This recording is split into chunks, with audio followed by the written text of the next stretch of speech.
Good day, ladies and gentlemen, and welcome back to another tutorial.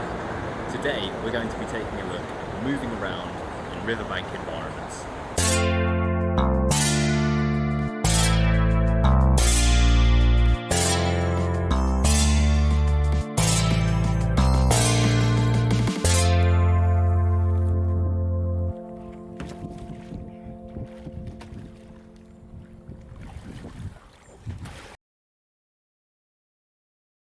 Perhaps not the most riveting of topics, but an absolute essential for anyone getting into whitewater paddling. The ability to move around safely and confidently in the river environment is a must for kayakers. You might think, well, I've been walking for years now, how hard can it be? But with slippery, sharp rocks, loose scree slopes, fallen trees and other hazards, the riverbank is a place where you can easily end up on your bum if you aren't careful. So here are just a few thoughts on safe practices when in the riverbank environment. Number 1. Consider what gear you're wearing. Making the right equipment choices, and particularly the choice of footwear, can make the difference between a good portage and a bad one. Kayaking takes us to some wild places, so you should expect to be picking your way around wet, slippery rocks, or wading through thick undergrowth, or even in the water itself. Obviously, grippy shoes that won't fall off are a must. For me, that means shoes that lace up. But to avoid frozen toes and ankles, or sliced up lower limbs, depending on how much of a jungle you're in, some form of fully enclosed drywear is also vital. Even in summer, where shorts might be more comfortable, the insect or undergrowth situation might make a dry suit or trousers preferable.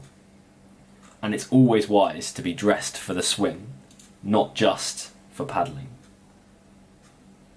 Number 2, let's think about carrying boats.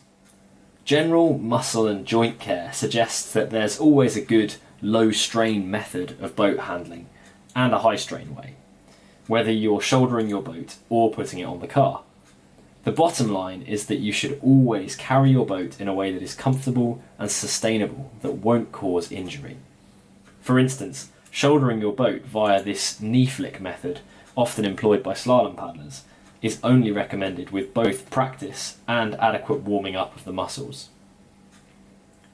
While the point today is to consider good practice for carrying your boat in potentially steep, difficult terrain, the principle of sustainability remains the same.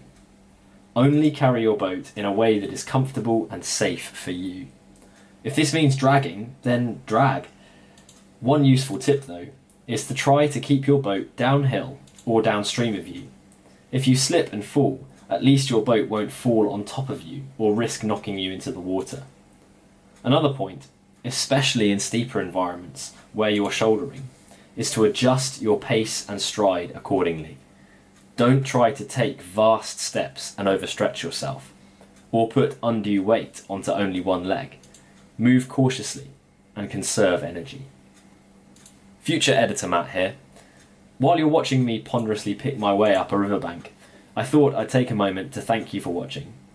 Thanks to all my amazing viewers, we're at over 1,000 subscribers now, which still blows my mind.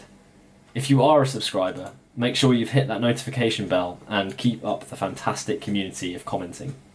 And if you aren't subscribed but you're enjoying the video, please consider giving us a sub. Alright, back to the video. The final thing for today's video is moving around in the bankside environment. Perhaps, as in this example, you want to find a good spot to access the rapid. Practicing probing with a paddle, using hands and feet to cautiously test each step, will enable you to move around with confidence. We often neglect these skills, but it would not be fun to get caught out. Confidence on the bank means more time for fun on the water.